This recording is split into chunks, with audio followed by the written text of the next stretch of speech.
What's up, everybody, and welcome to ITG Daily, the show that brings you the hottest in gaming news. I'm Drew Bosley, that's Scott Savage, and you can join us at InsideTheGame.ca, YouTube at Inside the Game Official, those podcast services, thanks to our friends at Fired Up Network, all 212 platforms, just like Spotify and a whole lot more.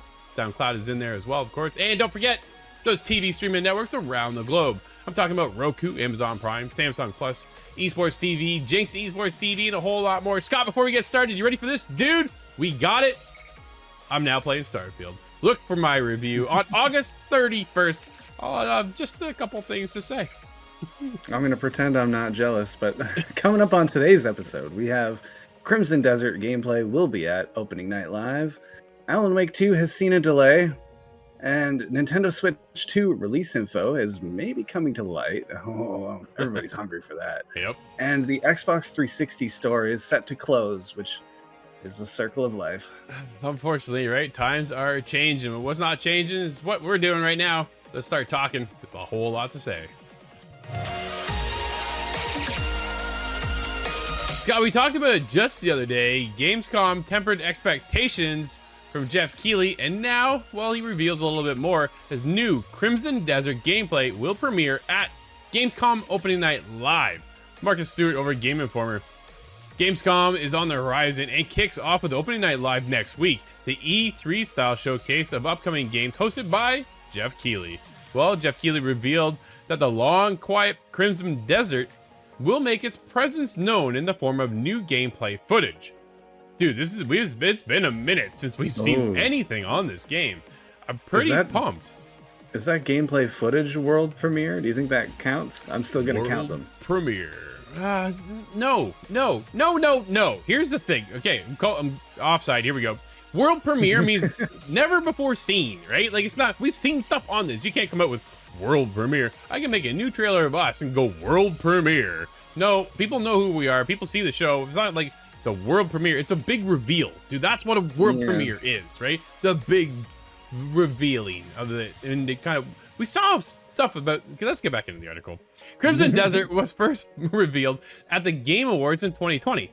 That is a world premiere. This, not so much. And comes from Pearl Abyss, the studio behind the popular MMO Black Desert Online. Never heard of it, Scott, have you? Oh, it's kind of a big one, but yeah, dude, that game is I've been afraid of. This is one I've always wanted to jump into, and believe it or not, I did. At one point, I did. I was there for a while. I'm like, I don't have time for this. And I even jumped into the mobile side because they got a mobile version of it as well. Dude, guess what? I don't have time for that one either. Crimson Desert, it's a single-player, open-world RPG set in the gritty medieval fantasy world of Pewell. Dude, that gritty medieval fantasy world, I'm down for this. I didn't realize because Pearl Abyss is so heavily focused on Black Desert Online, which is the MMO, I did not realize that Crimson Desert was a single-player RPG. This is in fantastic news for myself because MMOs are just too big for me to get into now. Yeah, well, dude. We don't have time for that. That's the problem. RPGs are just as big sometimes, right? Like this. Yeah. The continent is inhabited by humans, fantastical races, and mystical beasts, and centers around Macduff, a mercenary who assembles a band of comrades to survive an ensuring power struggle of numerous factions vying for take control of the continent. Sounds like a pretty, like I've heard that story before, right? There's always a power struggle of some sort. Macduff. That's maybe our first Scottish protagonist I've ever seen. The game's presentation and tone have Western fantasy vibes reminiscent of such series as a little thing called Game of Thrones, Scott. Dude. Okay, so we will probably see some dragons, is what I hear. Oh, I love dragons. What was that one? Century of Ashes. We played that one. It's a dragon. It's like a dog fighting dragon game.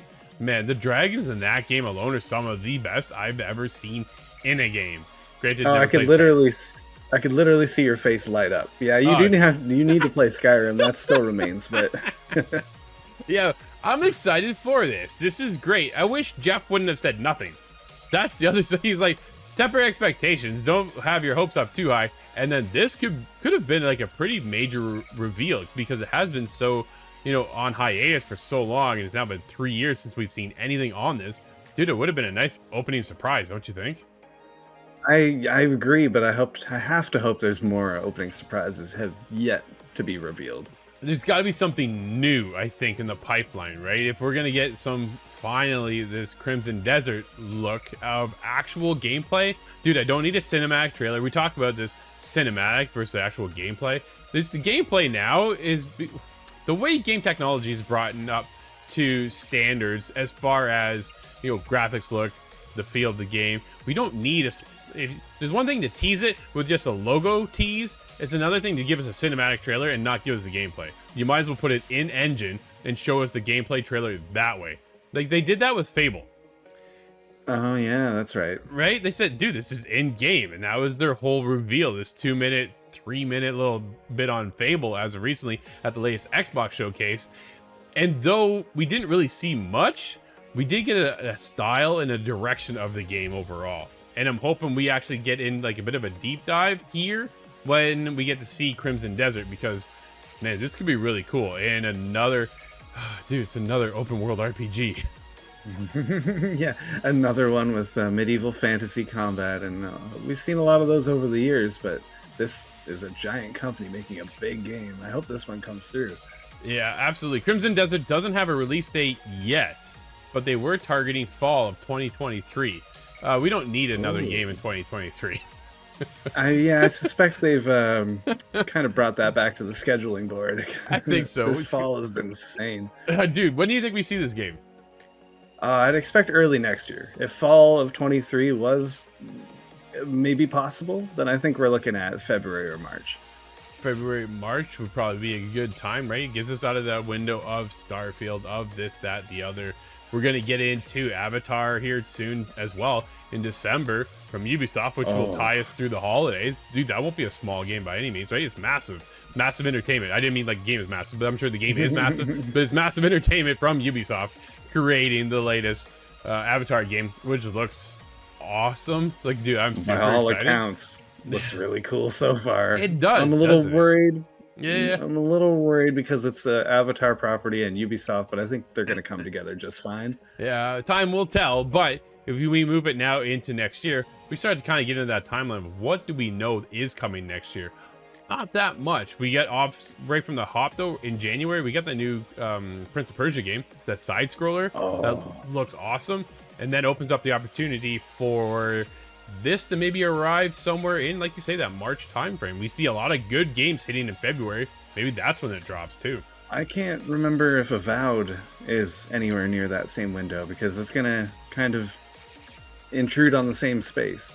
Yeah, very much so. But if, dude, I don't know. My hopes are high for this one, and we'll see a lot more on Tuesday.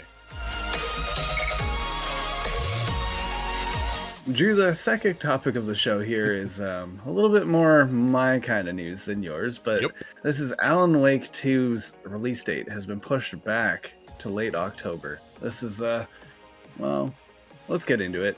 Tom Ivan at VGC. Remedy Entertainment has delayed Alan Wake 2's release date by 10 days. Previously scheduled to release on October 17th, the game will now be released on October 27th, and that is coming to the PlayStation 5, the Xboxes, the PC, and that's through Epic Game Store. But October is an amazing month for game launches, and we hope this date shift gives more space for everyone to enjoy their favorite games, Remedy has said. Ahead of the planned showing at Gamescom, it added, quote, "We can't wait to show you what everyone's favorite novelist is up to in the dark place next week. Thanks for your patience," end quote. Oh, I don't know if he's your favorite novelist, but he is mine.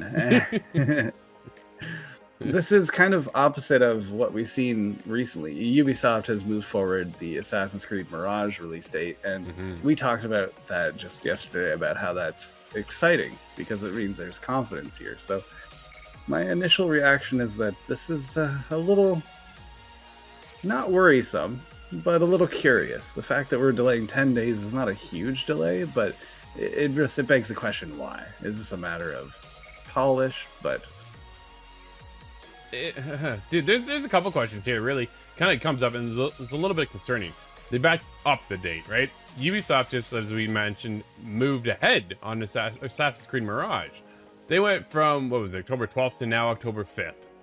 And then you get into Alan Wake 2, who bumps out of October 17th. But do you know why, Scott? Let me tell you why. Scott, think about this for about 30 seconds and then you go, it's because Spider-Man 2 drops 3 days after Alan Wake. Move out the way is how this is going down. They're like, you know what? There are so many games. Dude, there are so many games dropping right now. We just got our Starfield code, so happy to be able to talk about that here on August 31st, and I'll give you all the details. But dude, it's one of those things that this is just the beginning, right? We're not only this is mid-August. Here we are mid-August, rolling into September, which an onslaught of games are about to drop, which then continues into October. So everybody seems to be trying to get ahead of certain games and out of the way of others. And I think they're trying to get out of the way for Spider-Man 2. Spider-Man 2, big game. Let's face it, massive game coming out this year. But single player story, right? It's not gonna be multiplayer, so you're not in there for, you're gonna be there for hours, hands down. But you're not gonna be in there for months on end necessarily, trying to grind out for whatever the next loot drop will be or something along that line. You know what I mean? It's not this big sprawling RPG like we just got with Baldur's Gate. Now we're in with Starfield. Like, dude, Starfield's going to take up the months of September. Then you get into the beginning of October, you get Assassin's Creed Mirage. Again, a smaller scale game when it comes to Assassin's Creed as of late, but it's still going to be 30 hours probably, at least, worth of content. And then what's next? Spider-Man. It was Alan Wake 2, but Alan Wake 2, I feel, is now on everybody's radar. But over at Remedy, they're like, we want people to buy into us right now and get ready and not jump into, well, if I can only pick Alan Wake 2 or Spider-Man 2, which one's the bigger name? Dude, Spider-Man, hands down, right? Like, that's just the way it goes. Unfortunately for Remedy, dude, Spider-Man just outshines a lot of games. Like, let's face it. So on October 20th, when Spider-Man 2 drops, I think this is a smart move by Remedy to get out of the way, let people play that for a week, because you know people are going to jump in, dude, and in 2 days complete that game, right? Like, they're just more likely. Yeah, exactly. They're going to be there and grind that out and want to go, I want to know what's next. I want to go keep swinging through the streets. I want to do this. I want to do that. And then in a week's time, be like, hey, we're done. What's next? Well, what's next is Alan Wake 2. Scott, I think this lines up perfectly, dude. I think this is a smart move. I'm not necessarily concerned anymore, because considering this is Remedy, I trust Remedy to do the right thing with this. And there is a quote attributed to Remedy that's, finally, we did not want to ship a disc product and have it require a download for the game. We do not think this would make for a great experience either, end quote. That's kind of telling of the times, but like I said, Remedy has my trust. Well, Alan Wake 2, dude, is a digital only, I believe, right? There is no disc. Isn't that how it's working? So that's what they're talking about. We don't want to give you a disc and then tell you to download the code. That's just not how it works. How many times, dude, I've seen people buy games and go, look, I went to buy this for a collector's edition, have this, that, and the other, and the inside is just a code. So yeah, good on Remedy. They came out with this a couple months back saying, hey, this is going to be digital only because we don't want to be just sending you a code in your case. Man, it's just, times are changing. I'm not a fan of the codes. Nah, it's because your internet is slow as a turtle, right? Or that is part of the problem, certainly. Yeah, which if you are able to, I get it, right? Not everybody is capable of getting a high-end speed for their internet download, but that's where the times are moving. And there's two sides to this too, and I think we saw the rise at one point of used game sales. And how do you combat in that? It was you introduce codes, so all of a sudden now you can't resell that disc anymore. And we're starting to see the struggles of some of these, you know, brick and mortar stores that we've seen for years on end. And this is why Remedy's like, hey, you know what? Digital only.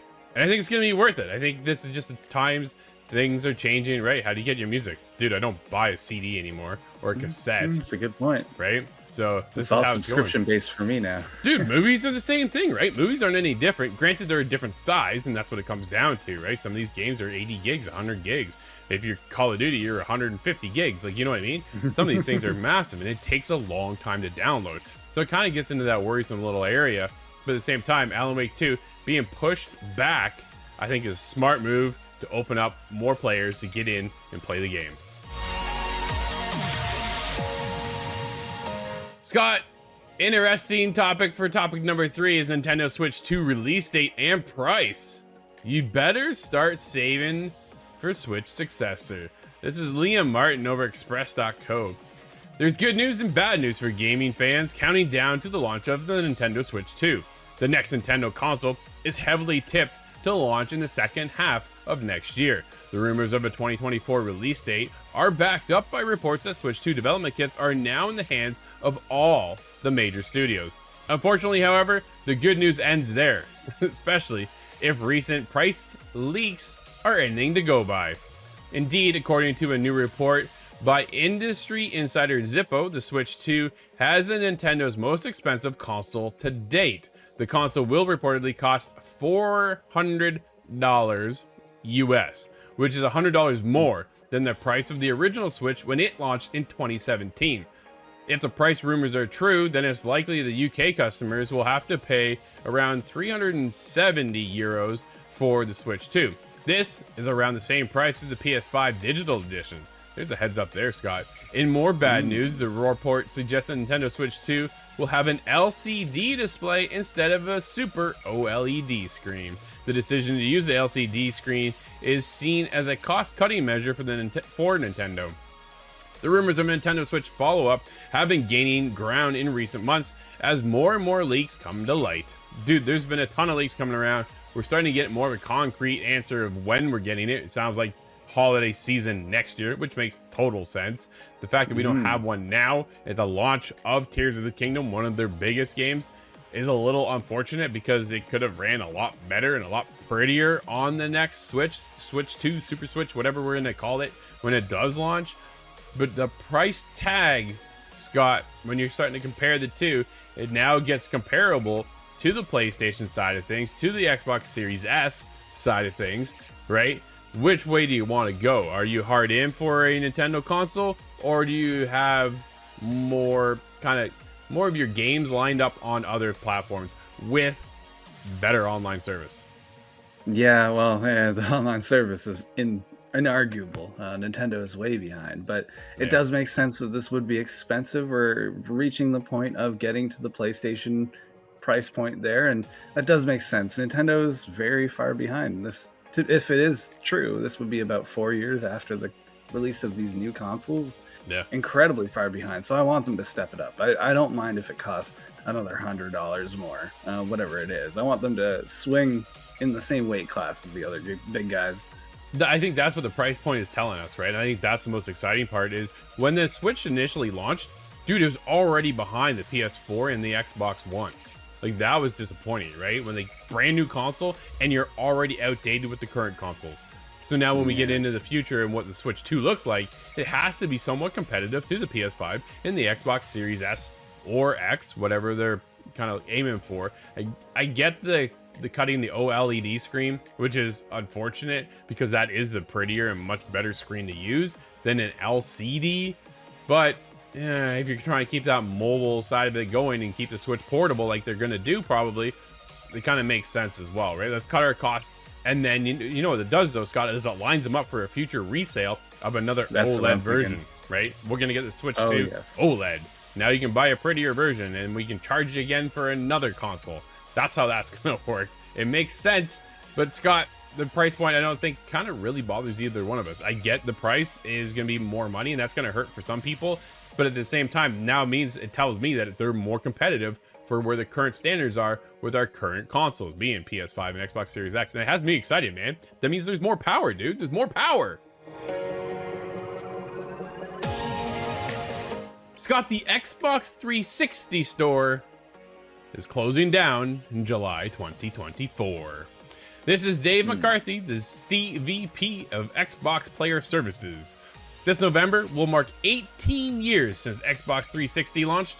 It was a generation-defining console that invited many to jump into gaming for the first time and connect with friends around the world. Over the years, we've heard stories of players who found a lifelong love of games, starting with the likes of Cameo. Dude, do you remember that game?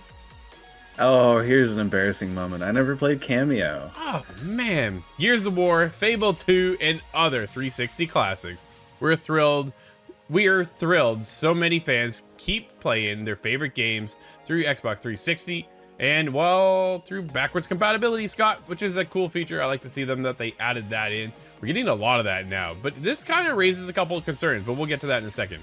As we head towards 2024, we have a change to share about the Xbox 360 experience. On July 29th, 2024, Xbox will stop supporting the ability to purchase new games, DLC, and other entertainment content from the Xbox 360 store on the console and the 360 marketplace. Between now and July 2024, you can continue purchasing games and DLC from the Xbox 360 store and at the Xbox 360 marketplace. This change will not affect your ability to play Xbox 360 games or DLC you have already purchased. Xbox 360 game content previously purchased will still be available to play, not only on the Xbox 360 console, but also Xbox One and Xbox Series X and S devices via backwards compatibility. Scott, you gotta love it. I get the understanding of shutting it down. 360, dude, it's been a long time. So after 18 years, who's still using that marketplace? I can't believe it's been 18 years. You're I like to old. bring up that I'm the young guy in the room, No. but holy, it's worth noting though, a lot of these games are not necessarily available on the 360 marketplace. One that comes to mind is the Orange Box.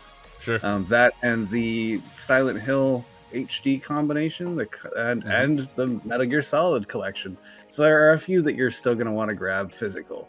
But this does give me a flashback to when our local EB Games stopped supporting the 360, and I practically bought up half their library. So I think I might have to return. Yeah, right. So there is the opportunity you can still get in there, buy your stuff that you want to, and the nice thing about being on Xbox is that, dude, it all carries over, right? Like, that's the best part about it, is backwards compatibility is a thing for Xbox. PlayStation, hit or miss. Right? Like, it's just hit or miss. Sometimes it works, sometimes it doesn't. It just depends on the title. PlayStation is getting better, but they're not nearly as competitive or hungry for it when it comes to Xbox as the comparable side. I do appreciate where Xbox is and says, yeah, you buy a game, you can play it anywhere. Dude, it's like playing Steam, honestly, right? It's like being on your Steam library, and you just kind of take it forward. And I like to see this. This is great to see. But yeah, if you're still on the 360 marketplace or Xbox store, yeah, you've only got another year to go. I would consider upgrading the content as well, the console, that is. Yeah, absolutely.